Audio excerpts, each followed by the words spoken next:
first of all. And I have heard that you guys are very interested in space science, astronomy, and all this. Is that true? Yes, sir. Really? Yes. Okay. So tell me, what is your favorite thing about space science, astronomy, universe? What's your favorite topic? Anything? What is the most interesting thing that you find in space? Satellites, black holes, galaxies, constellations, okay? Celestial bodies, right? Those are many things. Anything else? Galaxies, nice. What about time travel? Who here likes about time travel? Everyone likes time travel? You know the concept of time travel? How do you do time travel? Today we will be learning about that. Time travel. How to do time travel? Anyone wants to go into the past? Like what's the concept of time travel? That you can go into the past or future? I mean, time is both past and future. So time travel means that you can go into the past and the future. So right now, can we do something to go into the future? Right now. Right now, what can we do to go into the future? The answer is nothing. Right now, we are going into the future. Just by sitting here also, we are going traveling in the future, right? 1 second, 2 seconds, 3 seconds, we are traveling in the future. So, the main concept of time travel is that we need to go into the past. Because in the future, we are already traveling towards the future. 1 second per second, right? But how to go to past? How can we go into the past? So, honestly speaking, we can't go into the past, but let's do the second best thing. Can we look into the past? Can we look 1 hour ago? Like right now, we can see what was 1 hour ago, or 100 of years ago, or thousands of years ago, or millions of years ago. What was there? Can we look at least? Even if we can't go there, can we look at least into the past? How can you do that? Any idea? I mean, that's the basically time travel. We are looking into the past. Imagination. Sir, not imagination. Imagine, you can imagine anything you have dreams. But that's not life thing, right? You're like looking into the past. Somewhat connected, but anything else? How can we look in millions of years into the past?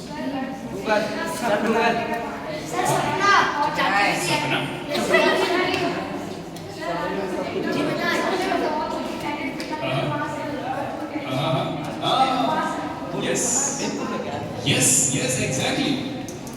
Answer is telescopes. Telescopes are literally time traveling machines only. Because what light we are looking at from those distant planets, galaxies, those light are very old lights. They might have traveled for millions of years, then came to the telescope that you are looking at right now. So what you look through a telescope, not just a photograph also, even if you are live looking, that light may be millions of years old. And right now only that light has came to you, which you can see. So you are actually looking into the past. And the more powerful telescope we have, the more into the past we can look. What is the most distant past of the universe? The most distant past of the universe. From where the universe might have begun.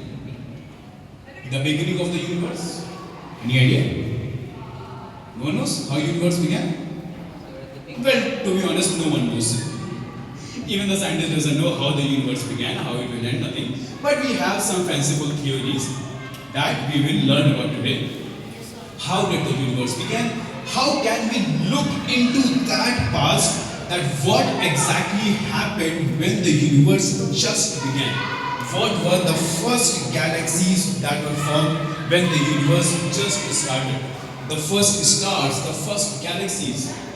And to do all this, we have built a very powerful telescope to do that. Any idea what that telescope is? That can look that much into the past that it can literally see the beginning of the universe. Any idea what that telescope is? It is the most powerful telescope ever made by humanity. Some hint is there on the screen also. If you look in the C portion, something is coming out. No idea. What is the most powerful telescope ever built? Its name is James Webb Space Telescope, and this is how it looks like. This James Webb Space Telescope. Any idea what this is? What is this James Webb Space Telescope?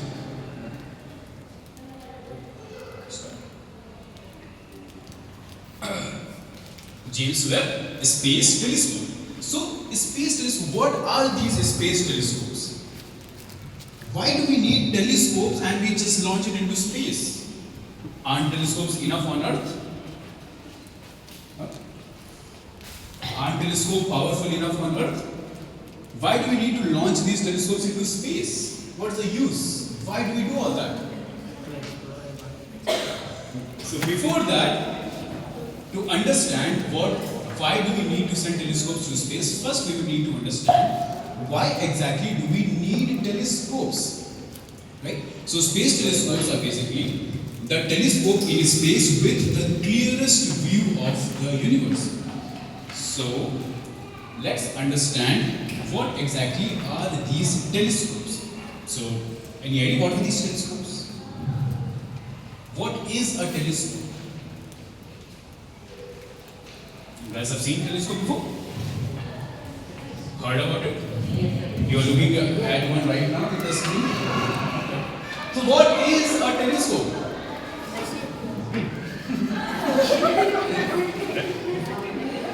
Yes. Yes. Sir, it is an instrument through which we can know a planet's history, or we can see things which is very far located. Planet's history, that's imaginative. Okay. Yes. But yes, an instrument through which we can look things that are very far away.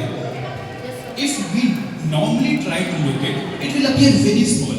Right? If there's an asteroid or something, it will appear very small in the sky. But if you look through a telescope, it will become enlarged. Right? So an instrument that can enlarge an image, that instrument is called as a telescope. So how exactly does this work? What is this magic? What is this black magic? That it can enlarge the image.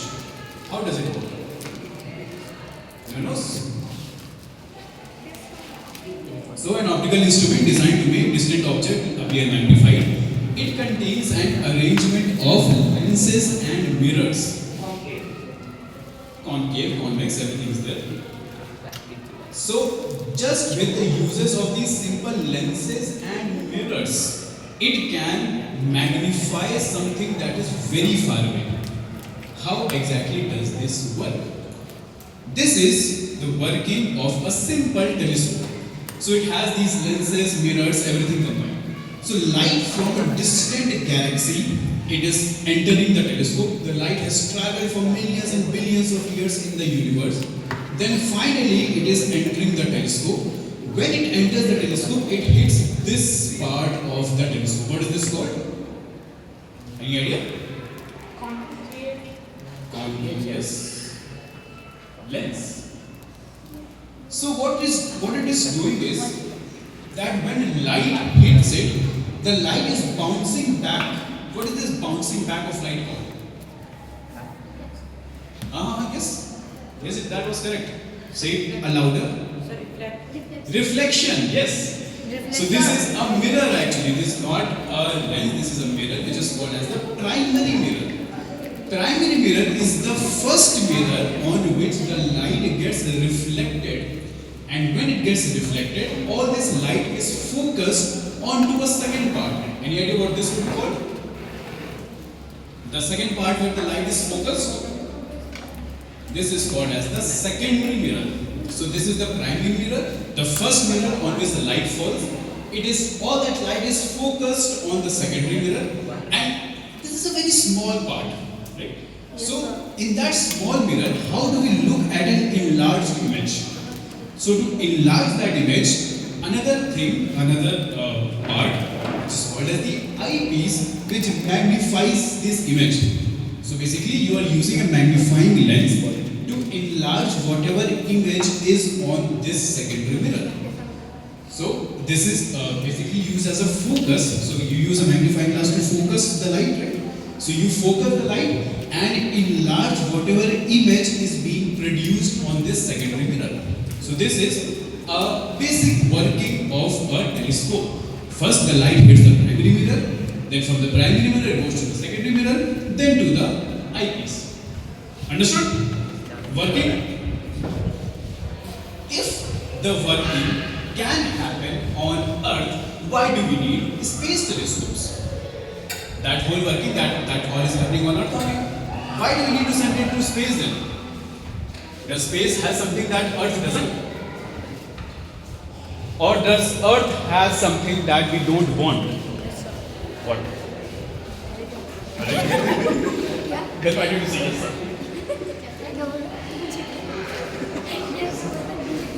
Is there something, huh?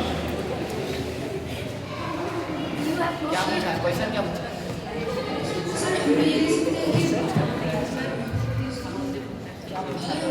अर्थ की तरह अगर उसी अर्थ जैसा कुछ दूसरा planet अगर उनको चाहिए तो हो सकता है दूसरा एक नया प्लैनेट दूसरा का दिखने वाला है फिर उसका अगर वो कुछ दिखता है पहचान सकते हैं कि अगर हम उसका रिसर्च करेंगे कि वो है क्या है अगर उस दूसरे प्लैनेट को ढूंढने के लिए हमें टेलीस्कोप को स्पेस में भेजने की जरूरत है, धरती से ढूंढना। एक बड़ा सा टेलीस्कोप बनाओ, धरती से ढूंढो, स्पेस में भेजने की जरूरत है। हाँ। we cannot see the planet or whole space. From one, but even in outer space also, space में कोई टेलीस्कोप होगा तो एक ही तरफ देख रहा होगा।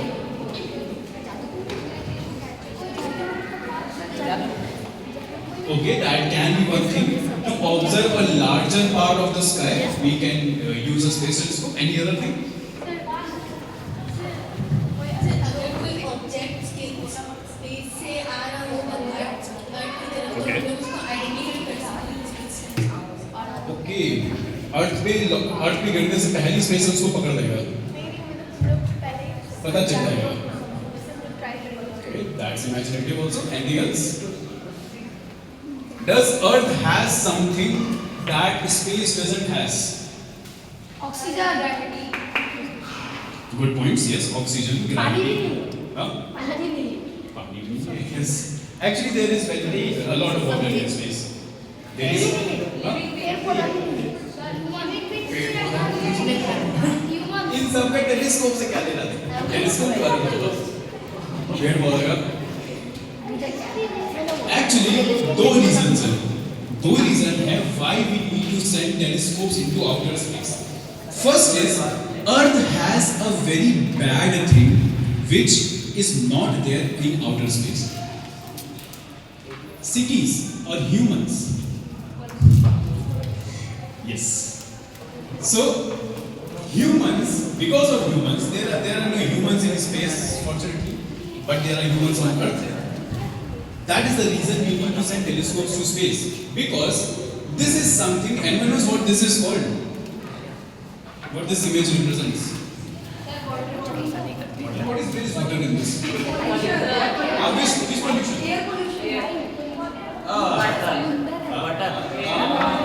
Coming closer. Light pollution. So humans actually ran out of things to pollute. We polluted water, we polluted air, we polluted soil, we polluted everything. So we need something new to pollute. So we polluted light pollution. So this type of pollution is called as light pollution. So whenever we are in the middle of a city, so like not here. Here you are not in the middle of city. The main city is far away, right? So here there is not a light pollution. But whenever you are in the middle of a city, this is exactly what happens. So the whole night sky is covered with the light from the cities, from the buildings and the street lights and everything.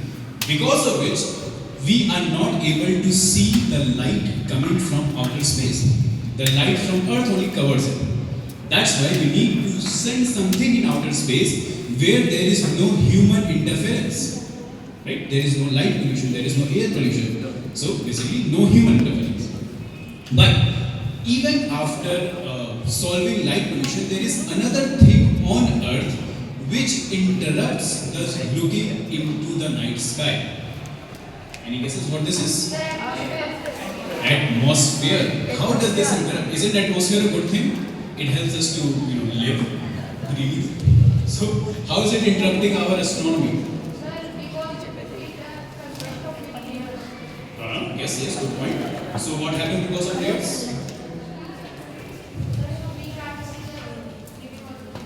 Living organisms in outer space. 3 reasons. Yes, 3 reasons. First is reflection. Whatever light is coming from outer space, the atmosphere actually acts as a mirror for that, and it reflects back the light into outer space.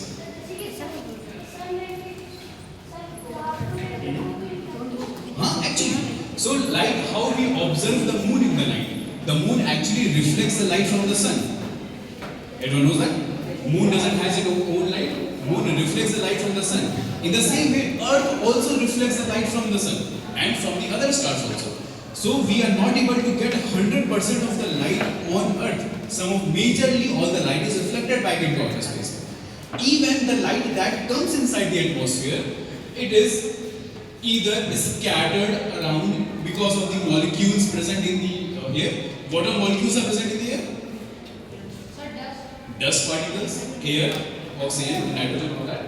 And some of them are absorbed by those molecules. So even the small percentage of light that we are getting, even that is either scattered or absorbed. So how will we ever observe the outer space from the faint lights coming from very distant galaxies? That's why you must have seen that majorly all the observatories or the space observatories are always built in very high hilltops, right?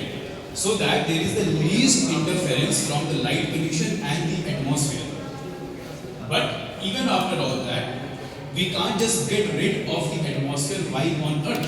That's why we needed something that doesn't has any atmosphere. And what is that place that doesn't has any atmosphere? Outer space. Yes. That's why we need these space telescopes. A telescope that can orbit above the Earth, away from the atmosphere, away from all the hindrances, and can get a clearest image of the universe. Right? Other thing is that something is written over here that it can collect many kinds of light. What does that mean? There are kinds of light. How many kinds of light are there? What are kinds of light? Does light has kinds? Somewhat. Two kinds. What are the 2 kinds? No, not exactly. Kinds of light? Ever heard? Sir, one is ultraviolet lights. Yes. And?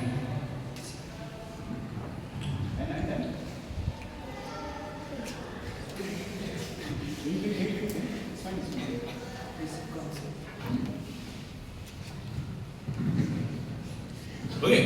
Yes, ultraviolet light. Anything else? Anything else other than ultraviolet light? Ever heard of red light, blue light, green light? Right. RGB, there are more. Ever heard of Vibgyor? VIBGYOR, Vibgyor? Violet, red, yellow, blue. All these are lights. But other than that also, there are all these different kinds of light. Gamma ray, X-ray, ultraviolet, infrared, radio waves, and this small portion. Our eyes, human eyes, can see a a very small portion of all the light that are there in the universe. All the light that are there in the universe goes from here to there, goes from gamma rays to radio waves. These are all different types of light, and our eyes can see only very small portion of this whole range. So maybe right now, are the radio waves around? Right now in this room, are the radio waves around? Yes, if you try to turn on radio, it will tune in this room. This microphone is using radio waves, right? Even the internet is using radio waves. There are radio waves here, but can we see that? But if you point a laser pointer, you will be able to see the laser light? Right? Because our eyes can see that small portion, which is called as the visible spectrum, which just means that this part, this violet, blue, green, yellow, red, all these is the small portion of light that humans can see. Rest everything, this is visible. What will the rest of the things? Invisible, yes, because it is invisible to us. So as we go from this portion, this visible spectrum, we can divide this whole spectrum into two parts. First is the one that is on the left or the right side of the red. So as we go towards the redder part, it becomes more and more red. That is why it's called as infrared. Right? It is more redder than this red, infrared. And as we go towards this part, it becomes ultraviolet. It is not just what, it is ultraviolet. That's why it is called as UV light or ultraviolet light. And as you go, all these things, this whole part, that whole part, these are all invisible light. And you know, the TV remote. Ever did that experiment? That if you use a TV remote and you put a camera in front of the TV remote, that bulb on top of the remote will start to glow. But try that? Yes, it starts to blink. Whenever you press the button, it starts to blink. But whenever you remove the camera and you try to look, will you be able to see the blinking of the bulb? Yes, sir. No, sir. No, sir. The remote? Yes, sir. IR sensor वो नहीं करता, sir. Yes, IR. What does IR means? Sir, infrared. Infrared. Yes. नहीं दिखेगा. क्योंकि our eyes cannot see the infrared light. Infrared basically means, this infrared is very important for today's session, because infrared literally means that we can able to see heat. Whatever object produces heat produces infrared light. Do we produce heat? Yes, Is sir. human body heat produces heat? Whenever we are in fever or something, it produces heat. We also produce infrared light, right? For example, in this image, can you see something in this image that is hidden from sight? Something hidden from sight. Is this image everything that you can in this? Is there anything hidden? Is this all? Let's see this image in infrared light. Although our eyes can see only visible light, we can build tools like infrared detecting cameras to see other forms of radiation. These tools are man-made eyes that view invisible radiation for us and transform it into pictures. Objects can emit all kinds of radiation. Observing the entirety of that radiation gives us a true picture of it. Why are we able to see the beer now? Because this beer is actually producing infrared light. This beer also has heat in it, so it is producing infrared light. So with the help of an infrared camera, we are able to see the beer, which is otherwise invisible, right? This property of light we are going to use today very prominently. Yes. Object. When we turn these tools on space, they open up the entire cosmos to us in its full glory. When we look at the night sky, we see stars and planets, galaxies and nebulae in the form of visible light. But if we could see in infrared light, the sky would appear very different. For one thing, infrared light's long wavelengths penetrate clouds of gas and dust. The shorter wavelengths of visible light are stopped and scattered as they fight through collections of particles. So by detecting infrared light, we can see through clouds of gas and dust to warm objects inside, like just forming stars. So what is the reason that we can view infrared rays when normally it is not visible, but through infrared the beer was visible? Why was that? Because the waves of infrared, they are longer waves compared to the waves of visible light. So because they are longer, they can actually penetrate through objects like that bush over there. The rays, the infrared rays coming from the bear could penetrate through the bush and enter inside the infrared camera. That's why we were able to see the bear even if it is behind the bush. Even if it was behind a wall, we could have seen it. The same property we will use in outer space now. Whenever there is a huge collection of gases and dust somewhere, there is always a star that is in the center of that huge collection of gas and dust. But if we look it through the visible light, we won't be able to see it because the gases are blocking the light from the star in the center. But from infrared, we will be able to see inside the cloud and we will be able to see that star that was hidden from sight. And this property of infrared is actually used in JWST, the mighty telescope. How? Let's see. So James Webb Space Telescope. What was his name suggest? Who was James Webb? He was a former administrator of NASA, and he served NASA as the chief of NASA for a few years. That's why, just to honor his name, we named this telescope as James Webb Space Telescope. And it was launched on 25th of December 2021, just a few years back, in a vehicle called as Ariane 5. The rocket was called as Ariane 5. And anyone knows what 25th December is famous for? Christmas Day, yes. So this was actually launched on Christmas Day only. And the launching was not at all easy. It took 4 months just to prepare the launch. Why it was not easy? Here you can see the size of the whole telescope. The base is 21 meters and the height is 14 meters. Almost the size of a tennis court and a 3-story building. So just imagine, how did we launch this whole building into space? Any idea? Can we just launch this whole building into space? So how did we launch that building into space? We'll see that. So this James Webb Space Telescope, there are many telescopes that are launched in outer space. Any previous examples of telescopes that are launched in outer space? Voyager 1, that's not a telescope. Any other space telescopes that you have heard of? It is on the screen also. Ever heard of Hubble Space Telescope? Hubble Space Telescope?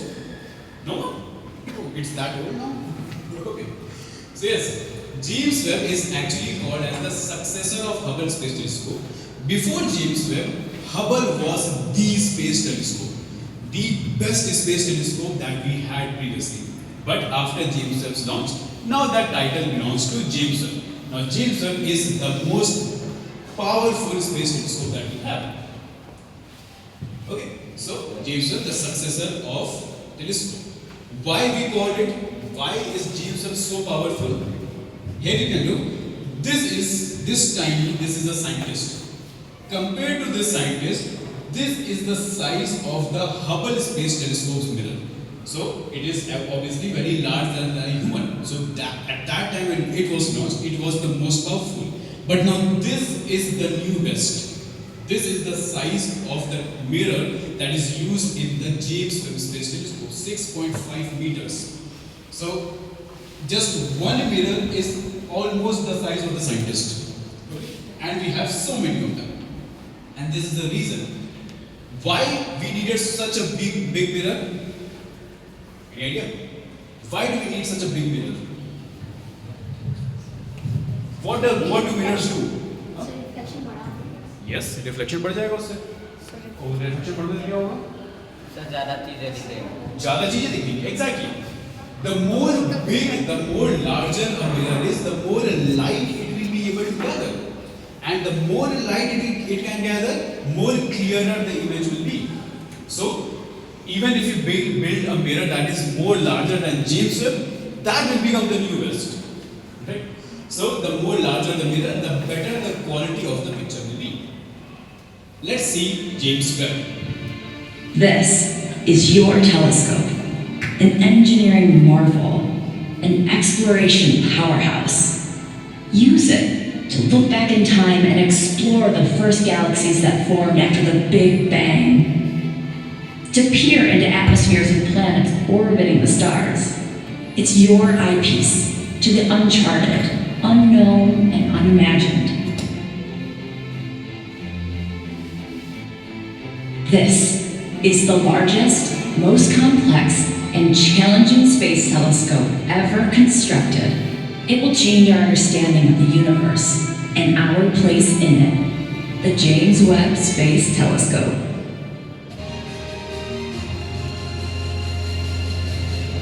Webb will be the first telescope to detect light from the most distant galaxies in the universe. These first galaxies formed about 13.5 billion years ago, only 300 or so million years after the Big Bang. Webb carries advanced technologies to tackle some of the most fundamental questions about the universe. How did the first galaxies form and evolve? Are there chemical signatures of the building blocks of life on other worlds? Is our solar system unique? Webb is a technological challenge like no other, born of the efforts of thousands of people across the United States, Canada, and Europe. The James Webb Space Telescope is your telescope. Use it to explore, to challenge theories, to see sights yet unseen. It's yours to unfold the beauty and mystery in the universe and our place in it. To explore the beauty of the universe and our space in it. So, as we discussed in the starting, that this is literally a time machine. It will be able to see how the first galaxies in the universe formed. It is so powerful telescope that it can look so further back into space that it can look what happened just after the. How did the universe began again? Okay, no one remembers? Yes. So, right after Big Bang. Big Bang is what is considered as the starting of the universe. What does this word Big Bang means? Big Bang. Bang means explosion and big means big, right? It is such a big explosion that it created the whole universe. That's why it is called as a Big Bang. And from the starting of the Big Bang, what all happened, how the galaxies formed, how the planets formed, how the first stars formed, all these things can be known with the power of James Webb Space Telescope. So let's understand them one by one. So as Big Bang happened, how much years ago it happened? 13.7 billion years ago. This is the present day. This is Big Bang. So 13.7 billion years ago, Big Bang happened, and just few 100 million years after that, the first galaxies started to form. And James Webb is so powerful that it can look way back in time at these first galaxies and the first stars that were being formed, so that we can understand how the universe began, how everything started. Because if we can understand how stars formed, we can understand what is our place in the universe, how everything began. This is a big question, how it all started, right? How the universe started, how the galaxies formed, everything. All these things will be answered by James Webb. Why we were talking that infrared will be such a prominent thing? Because as the universe started, does everyone know that the universe is expanding? because of the Big Bang was such a huge explosion that still the universe is expanding because of that explosion. Explosion happened, the universe started to expand, and the universe is still expanding. That was such a huge explosion. And because of that expansion of the universe, the galaxies, all the galaxies are moving further away from us. Right? The expansion of the universe, the galaxy is moving further away, and as the galaxy is moving further away, it is losing energy. And as the galaxy loses energy, the light becomes more red and red. The more red than red is called infrared. Exactly. So because all the light from those distant galaxies have moved to the infrared, that's why we built James Webb so that it can look in the infrared region. So remember those cameras that looked into the bush, through the bush and saw the bear? You know, that camera that saw the bear in the bush? The same camera, but on a way larger scale. Put that into the space telescope. That is basically the James Webb Space Telescope. So, when Hubble was launched, it could look only in this tiny spectrum, which is mostly just the visible spectrum. But James Webb power is this. It can look into this infrared region, a large portion of the infrared region.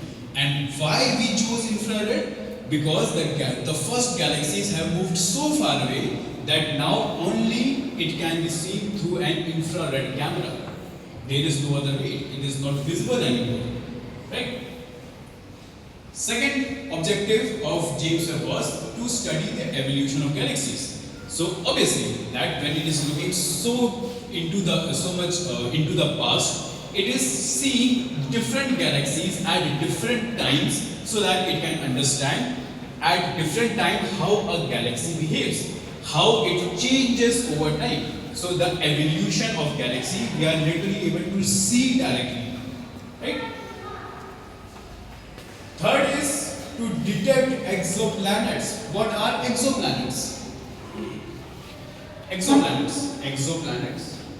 All the planets that can be found outside our solar system. Any planet that can be found outside our solar system is called as an exoplanet. There is a distinction between planets and stars, right?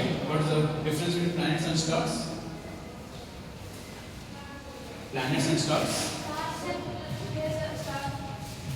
So stars have own light, but planets doesn't have its own light. Yes. Planet is something that revolves around the star, right? So how many planets do we have in the solar system? 8. So any planet that can be found outside the solar system is an exoplanet. And James Webb is so powerful that it can detect those exoplanets that are in the other star systems. So the other stars are light years away, right? Many light years away. But James Webb can detect them directly. And last is we can observe the stars and planet formation directly through James Webb. Because as I said before, that there is always a star in the center of a huge gas cloud in outer space. But if we look through the visible spectrum, we won't be able to see it because the gases are blocking that line. But through infrared, we will be able to see past that cloud. So, like in this example, can anyone see this star in the center of this whole gas cloud? This star is newly formed star. It's just a new formed star, and it is being formed inside this gas cloud. But through infrared cameras that are on the James Webb, we are able to directly see how this star is being formed inside the gas cloud. So nothing is hidden now in the universe. We can directly see how everything is being formed. So to achieve all of these objectives, we obviously needed to make James Webb capable enough of all these things. Where comes the engineering problems? How do we design such a thing that can achieve all these objectives? Right? So first thing was that we needed a large mirror, a very large mirror, 16 meters across mirror. So building such a large mirror is very difficult task.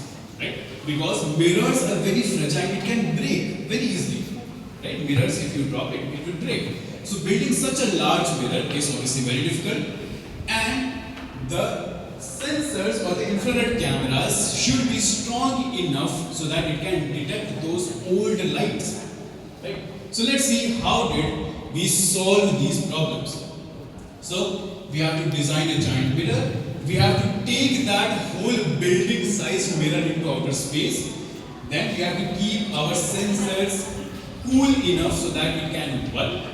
And we have to protect those sensors from our sun. Why we need to protect those sensors from our sun? Any guesses why we need to protect the sensors from sun? Because it can damage. Yes. Any the more specific thing? Overheat. So as we discussed that those sensors can see infrared, right? And infrared means that we are able to see heat. Anything that is warm will produce heat, will produce infrared. What is the most warm thing in outer space? Sun, exactly. So sun is the most producer of infrared rays, and we don't want the infrared rays of the sun. We want to watch the universe. That's why we need to protect our sensors, the sensors in the James Webb, from the rays of the sun, so that it can just watch the universe instead of the sun. Because we know about the sun, we want to know about the universe. Okay, so let's see how this giant mirror was built. It was not one giant mirror. So all these things are actually separate mirrors, and there are 18 different separate mirrors that we just joined together. So it is not one giant mirror, because obviously that can very easily break, and it is not economical or even functional to build that giant of a mirror. So we built small mirrors and connected them together in this honeycomb structure. Everyone familiar with what is a honeycomb structure? Right? So this honeycomb structure, we just fitted all those mirrors together. Why we needed a honeycomb structure? Why this hexagonal shape? Why can't we just make circular mirrors? Why this hexagonal shape? Why this honeycomb structure? हाँ. Sir अगर वो circle होती तो एक दूसरे से चिपकती नहीं है, हाँ. हनीकॉम्ब के शेप में है ना, हाँ. एक दूसरे से चिपक पाए. Yes, very good answer. Exactly. So, if these are circles, there will be gaps in between. And if there are gaps, the light will just travel past through these gaps. Right? And most of the light will be lost. And we don't want that. So, instead of circle, can't we just use squares? Squares will tap together. There is no light loss over here. Why don't we use squares? Now guess. There are two reasons why we can't use squares. First is that while transporting this into outer space, there are these edges of squares that can very easily break. Right? That's why we needed something that is more of a circular shape. We need a circular shape, but we can't use circles directly. We can't use squares. Second reason of not using squares was that when you put squares like these tiles, right? These are all square or rectangular shaped tiles. When we put these together, they all form a flat surface. But do we need a flat surface mirror? Or do we need a flat mirror? Or do we need a concave mirror? Can we use a flat mirror, or do we need a concave mirror? Concave mirror. And making a concave mirror from these squares is very hard thing. That's why we used these hexagonal shape, so that when we connect them together, we can actually make a concave shape, and it can when light will fall on this concave mirror, it will all get focused to the secondary mirror. Remember that first how the telescope works? From primary mirror it goes to the secondary mirror, right? So these are the reasons why we use hexagonal shape. It is almost a circular shape. It won't break around the corners, and we can make a concave shape out of it. So It had a high filling factor and a roughly circular shape. Understood? Why is it hexagonal shape? Right? Now this giant mirror, what do we use to make this giant mirror? We actually use this stone to make a giant mirror. Any idea what this stone is? Guesses? This is called as beryllium. Why we use beryllium? There are many factors why we use beryllium instead of normal mirror. First is that it is very strong. It is a very strong material. Second, it is lightweight. And third most important part, that it is very stable in low temperatures, because we are sending this in outer space. Outer space is very cold. How cold? Any idea how cold? At what temperature water becomes ice? Zero. What is below zero? Minus temperature. So if we go minus 230 degrees, at zero water becomes ice. If you go minus 230 degrees Celsius, that is the temperature of outer space. So very, very cold. Right? And beryllium is the only material that can sustain those temperatures. But the problem with beryllium is that it is not very reflective. That's why we use gold. Gold is a very reflective material. It reflects light. Right? Gold is very shiny. Very shiny, right?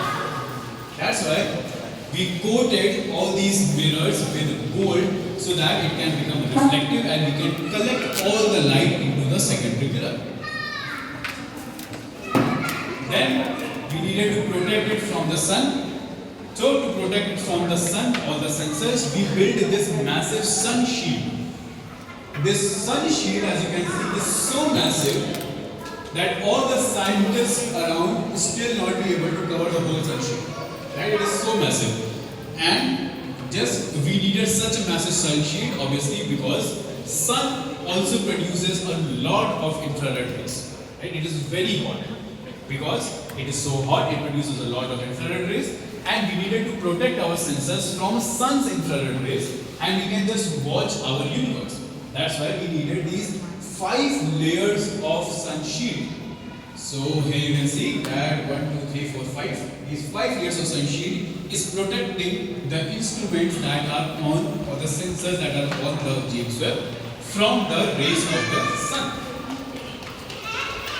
So this whole structure, this whole big building of a structure, how do we fit it into a rocket? We actually fold the whole James Webb so that we can put it inside the top of the rocket. Ever heard of origami? When you fold a paper, that folding of paper is called origami. The same technique is actually used in this James Webb also. The same paper folding origami technique is used in James Webb Space Telescope. Many other space telescopes use this. So we actually fold the whole telescope, put it in the top of the rocket, launched it, and when it reached into outer space, it unfolded itself and it was ready to use. Right? But where do we launch this space, James Webb Space Telescope? There is a very particular location which is called as L2. What is this L2? Imagine this is sun, this is earth. Okay? But if you are very close to the sun, will you get attracted to the sun? Because of gravity of the sun? If you are very close to earth, you will get attracted towards the earth because of gravity of the earth. There is a sweet spot in between where the gravity of earth and the gravity of sun actually matches, and if you go in that spot, the gravity of both will get cancelled out and you just remain in that spot.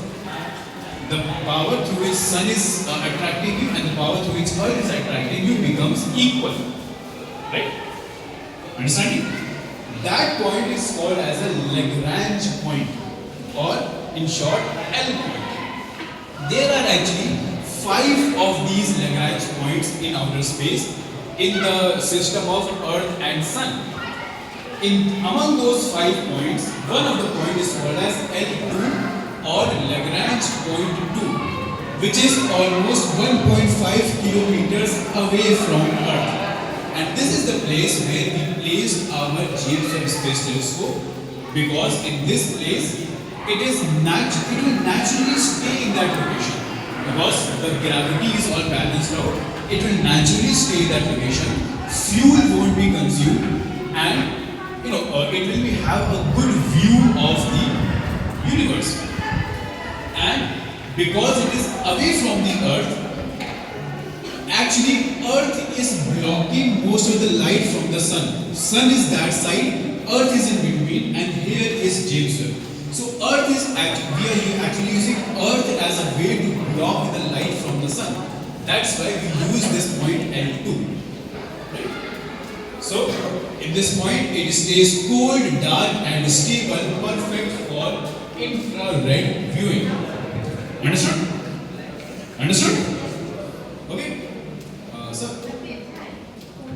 So now that we have understood about all these things, shall we make our own James Webb Space Telescope? Are you ready to make your own space telescope? We won't be able to launch it right now, but we'll make it at least. Alright, so let's start making our space telescope. So everyone gather in the seats, face the table.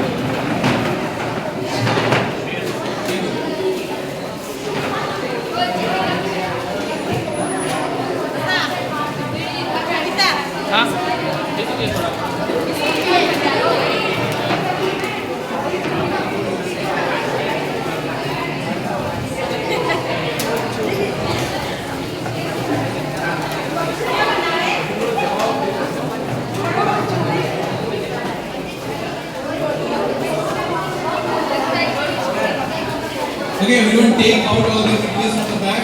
Plastic bag, take out all the parts.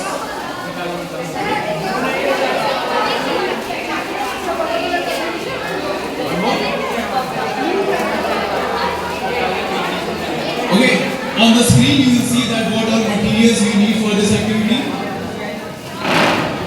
First you need the JD University cutout.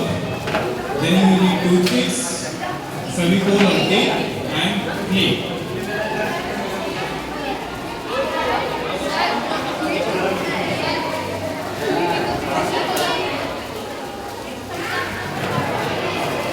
Okay, so everyone has gotten the cutout of James Webb. Is there anyone who hasn't got the cutout? Raise your hand if you have not got the cutout. So among those cutouts, what were the two main parts of a telescope? Mirrors. The mirrors were divided in two types, which were primary mirror and secondary mirror. So can anyone show in the cutout which is the primary mirror? Which would be the primary mirror of James Webb? Can anyone show? Anyone else? Which would be the primary mirror of James Webb? Which would be the primary mirror of James Webb? See through your cutouts. See through your cutouts and see which would be the primary mirror.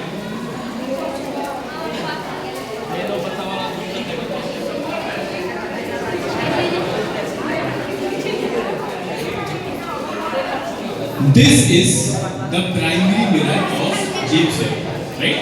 This is the hexagonal mirror structure that will be used as a primary mirror, right? What will be the sun shield? What will be the sun shield? Yes, this will be the sun shield of the James Webb. How many layers of sun shield do it has? Two? Two or five? Two or five? How many layers of sun shield does James Webb has? Five. Yes. Okay. So let's start making our sun shield. So everyone has this cutout? Sun shield everyone has?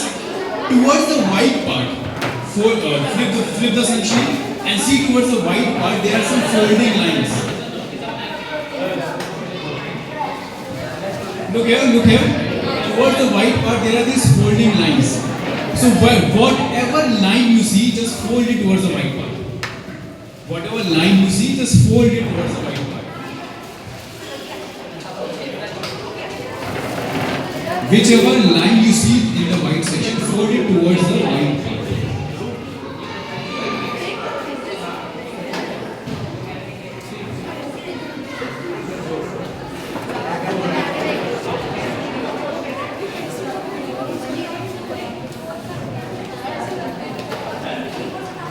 Okay?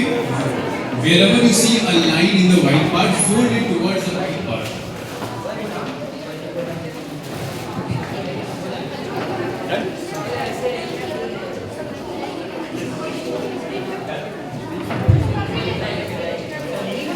Okay, whichever line you see, fold it towards the white part.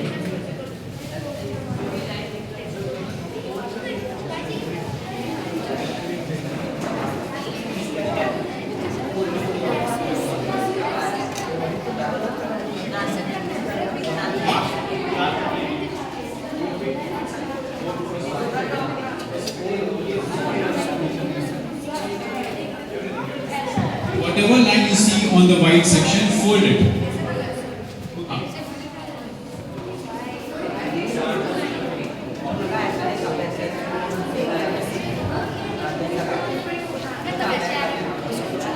Okay, everyone done?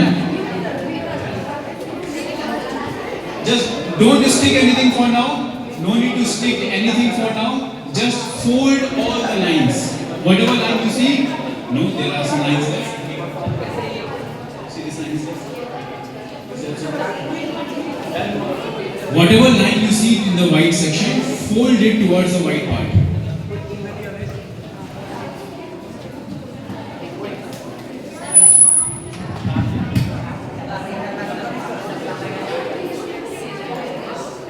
Done?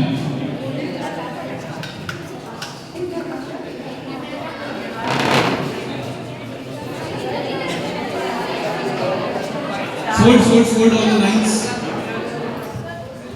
Once you are done, raise your hand and you are done folding the lines. No one?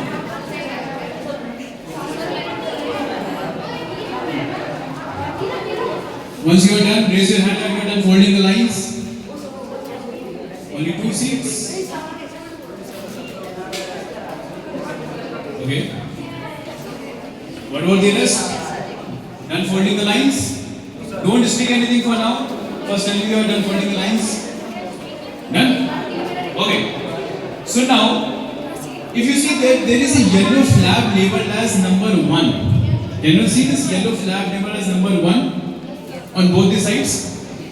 Put some glue on that yellow flap and stick it on the white part. Like this. Okay? Look here. Look at the screen or look at me. Put some glue on the one flap and stick it on the white part. So that to make a 3D shape. If you are using glue, just put a little amount of glue. Don't put too much glue, otherwise it will become soggy. Okay. If you are using tape, use a small amount of tape. Don't laminate it.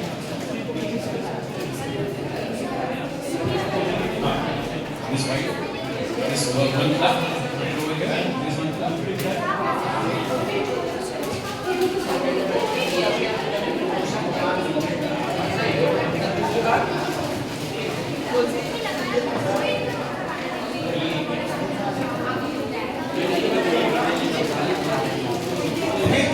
After that one flap, if you see there is a smaller triangular one flap also on both the ends. A small triangular one flap. Put glue on that also and stick it on the white part.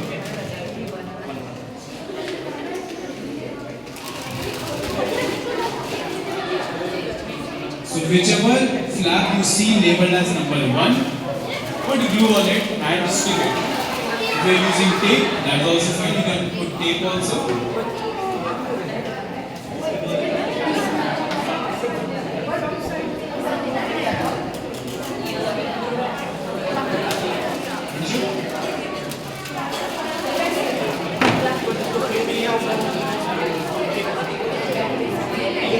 If anyone needs help, raise your hand. If If anyone needs help, raise your hand.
You would have 4 flaps labeled as number 1. Stack all the 4 flaps.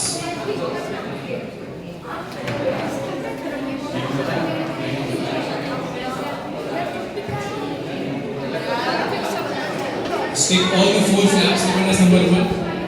When you are done with 1, we will proceed to 2, then 3.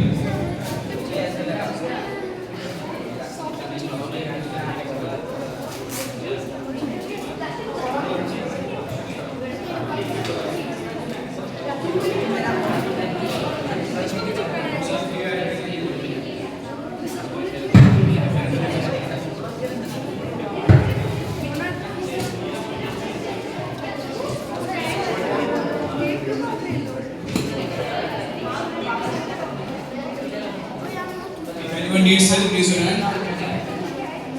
Once you are done with the flap number 1, toothpick. Once you are done with flap number 1, go to flap number 2.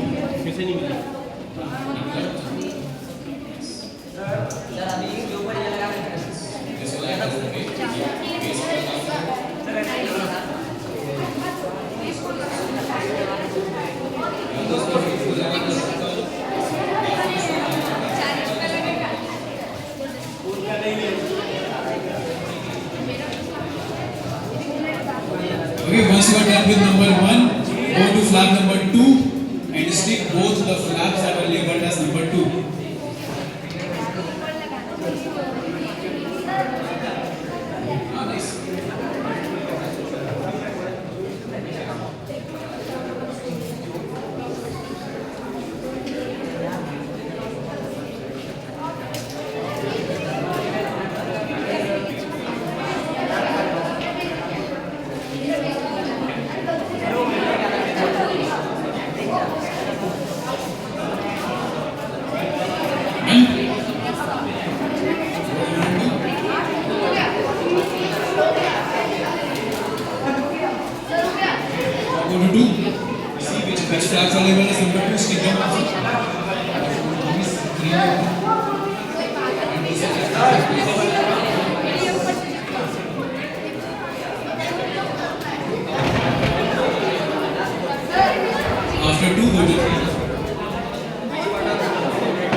Okay, everyone done with flap number 1 and 2?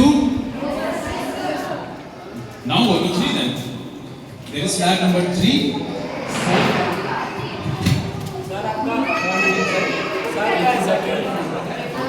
So fold the flap number 3. Fold the flap number 3 and put the pink part on top of it. Yes, people on this side, you can watch the screen that how we are pasting that big pink flap to flaps number 3.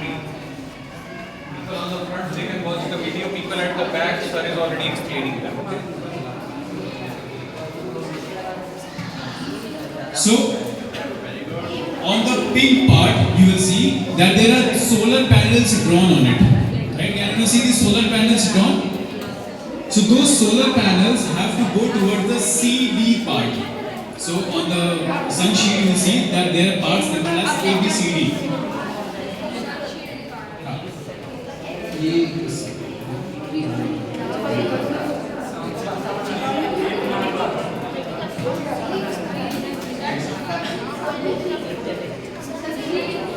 Okay, put the pink part or the cover of the sun shield on top of it.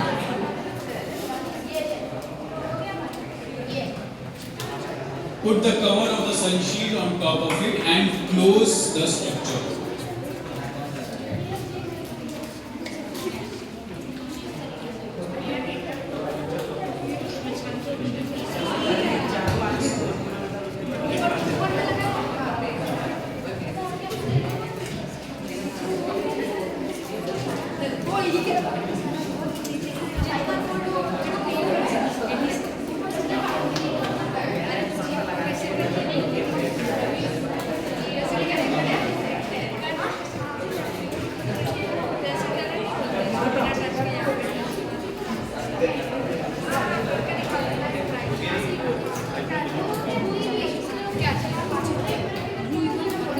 Do it quickly. Complete the sun shield.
Everyone done with the sun shield? Do it quickly. You have to make the primary mirror also, the secondary mirror also.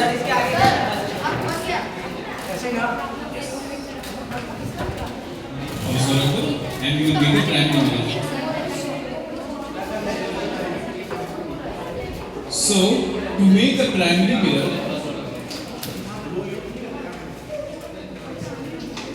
okay, everyone look here. How to make the primary mirror? So on this, there is a flap labeled as number 4, right? So just take the flap labeled as number 4 and put it to the other side, so that you make this hollow cylinder. Take the flap and fold it to the other side. Okay?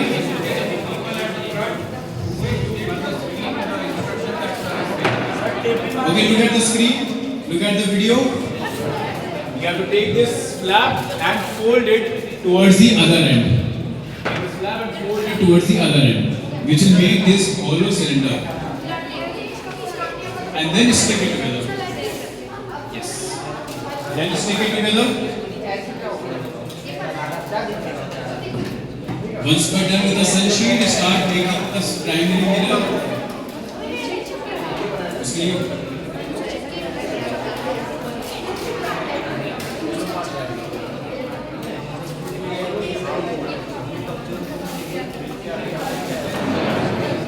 Do it quickly, do it quickly. Make the primary mirror. Once you are done folding this, then fold these flaps also.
all those things.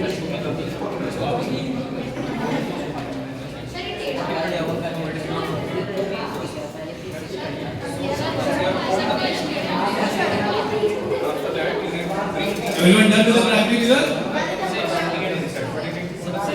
Everyone done with the primary mirror? Now let's do the secondary mirror. For the secondary mirror, look here. There are 3 holes on the primary mirror. Right? So take a toothpick and enlarge those holes first. Enlarge those holes using a toothpick. And then the back end of the toothpick, insert it inside like this. Insert the back end of the toothpick, the blunt end of the toothpick inside those holes. So you need 3 toothpicks over here. Insert it inside.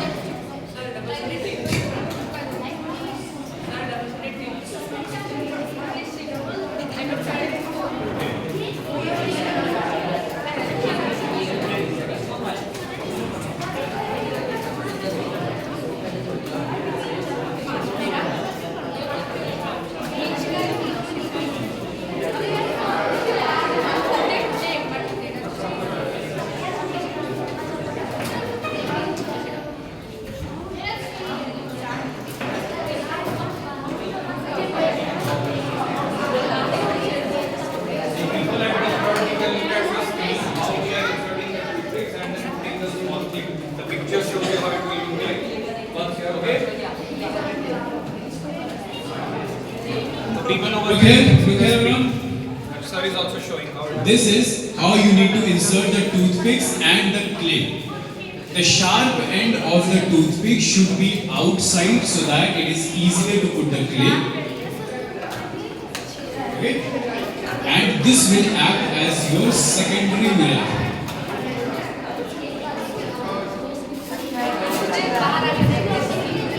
So make the secondary mirror first. Okay, after the primary mirror, everyone make the secondary mirror.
Okay, make the secondary mirror first.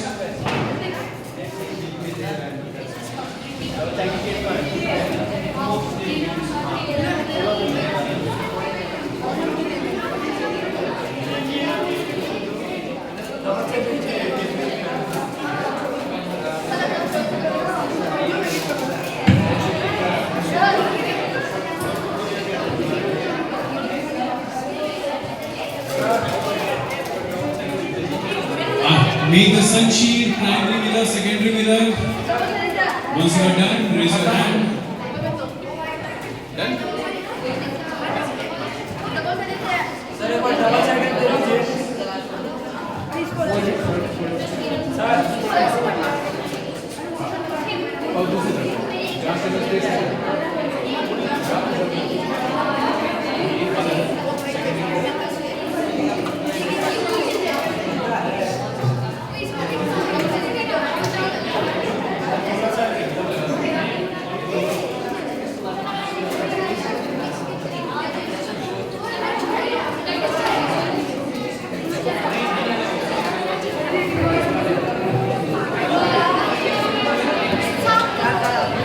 Okay, done with the primary mirror, secondary mirror.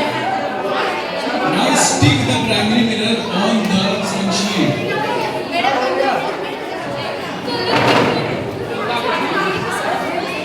Look here, everyone. Can everyone see these two triangles with a red spot? These two? Yes. So now,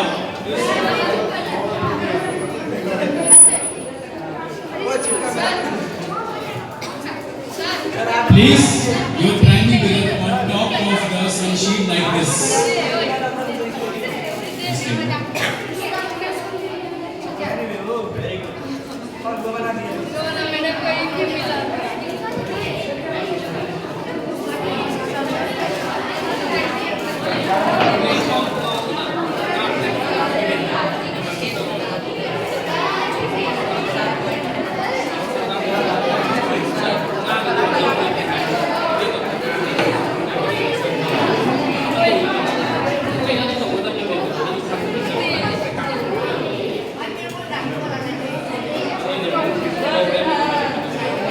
Just take it.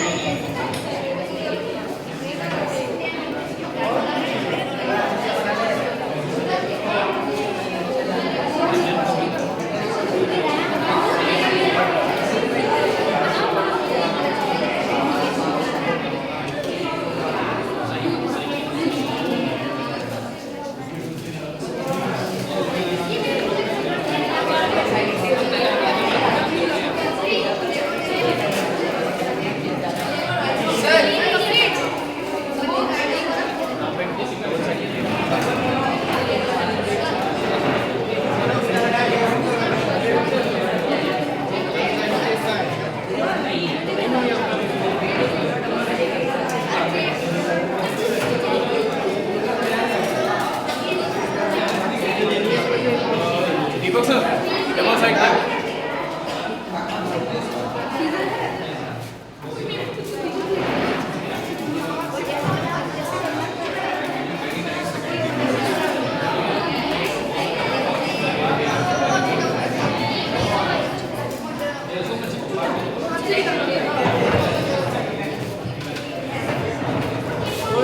So everyone, stick your primary mirror to the sun shield. Stick your primary mirror to the sun shield. And then make the instrument box.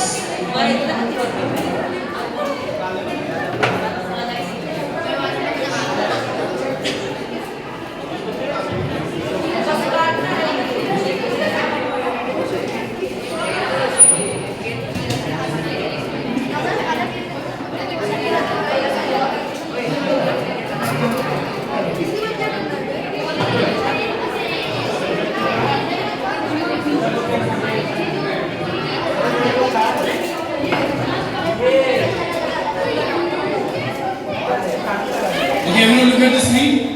Everyone look at the screen. Look at the screen. This is how you have to place the primary mirror. This is how you have to place the instrument box. Okay, on the instrument box also you need to place a toothpick and a clay and stick it towards the bottom part and stick the primary mirror on the top. Okay, so keep doing it. Till then we will discuss what all things James Webb has accomplished till now. Okay, so let's look at some of the achievements of James Webb Telescope.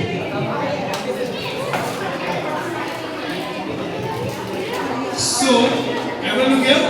Everyone look at the screen. This thing, this red spot, this is not some ordinary red spot.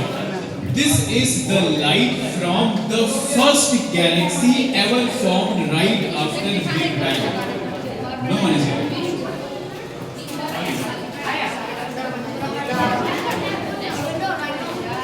So this is the first light that was emitted from the first galaxy right after the Big Bang. Then this is a comparison of Hubble and James Webb. So here you can see that how much clearer the picture of James Webb is. रौनक यहाँ पे खराब मत So everyone look at the screen. Look This at the is everyone look at the screen. Look at the screen. This is how clearer and how powerful James Webb is compared to Hubble. On the left hand side you can see the picture taken by Hubble, and on the right hand side it is the same location but taken by James Webb. So you can see that there are much more stars visible, and you can even see what is behind those gas clouds. All because you can see it in front. Next.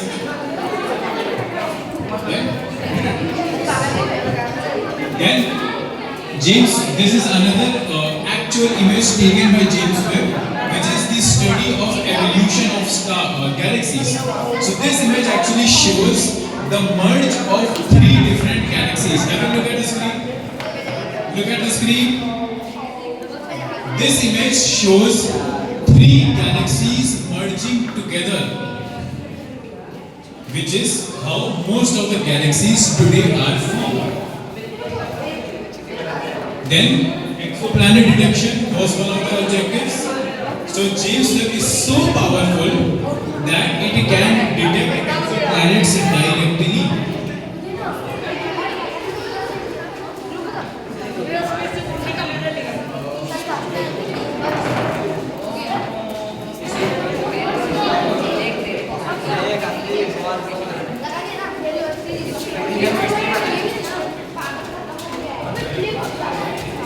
Okay, so let's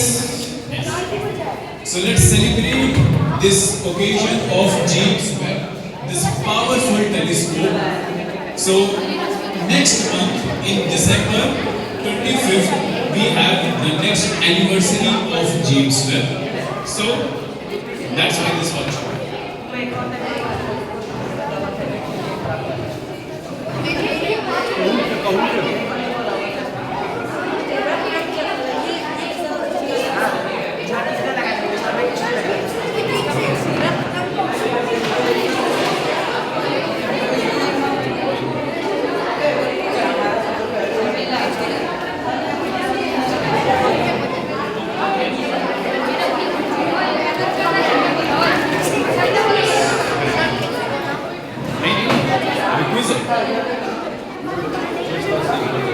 We will take a group photo also.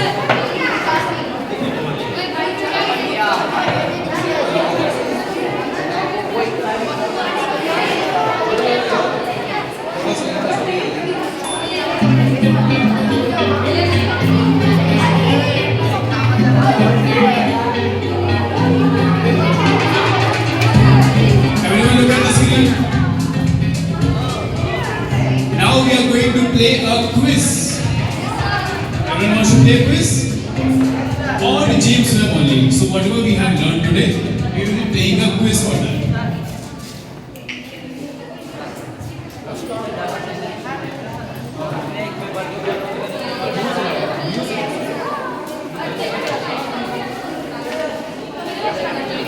Okay, so the first question for this quiz.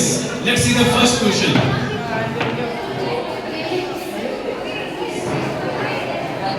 So the first question is JWST stands for. Look at the screen. What's the answer?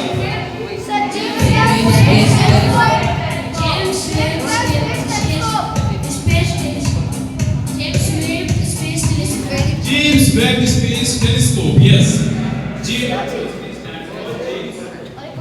James Webb Space Telescope. Let's see the next one. JWST is observing space in. Which light is JWST observing in?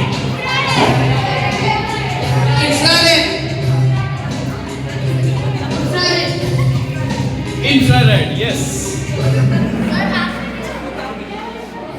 James Webb is observing the universe in infrared. Let's see the next one. The James Webb Space Telescope was launched on. When was James Webb launched? When was James Webb launched? Huh? When was it launched?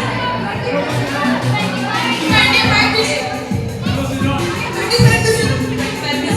25th December 2021. Yes. Let's see the next one. What is the shape of the segments used to construct the primary mirror? What is the shape? What's the shape?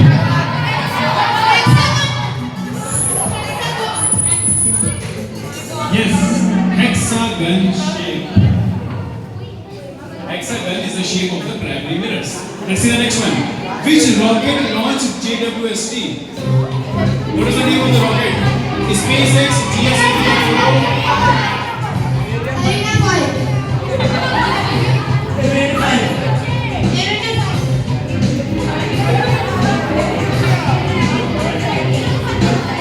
Yes, answer is Ariane 5 rocket. Let's see the next one. Which among the following is not a part of a telescope? Primary mirror, galaxy, secondary mirror, eyepiece. Which is not a part? Galaxy. Yes, obviously galaxy is not a part of the telescope. It just looks at the galaxies. Next one. JWST sun sheet has how many layers? How many layers? How many layers? Layers of sun sheet. How many layers? 5. Okay, let's see the next one. Double points. The size of JWST primary mirror is 3.5 times 6.54. How much? 6.5. Correct. Let's see the next one. Which material was selected for the primary mirror? What is the name? What is the name? What is the name of the substance? Beryllium, yes. Beryllium was a material for mirror. True or false? Primary mirror of JWST is made with 16 hexagonal shapes. What is the true then? Correct. So it is false. It is made up of 18 hexagonal mirrors. Let's see the next one. Okay, thanks so much, friend. Yes, so these were all the questions. Everyone answered correctly. You want to say something? Alright. So yes, this was all for James Webb Space Telescope. Did everyone have fun today? Everyone enjoyed today's session? Learned new things about James Webb? Alright. So thank you all for participating today. Let's have a group photo. Everyone assemble there on the stage. Let's take a group photo with your models.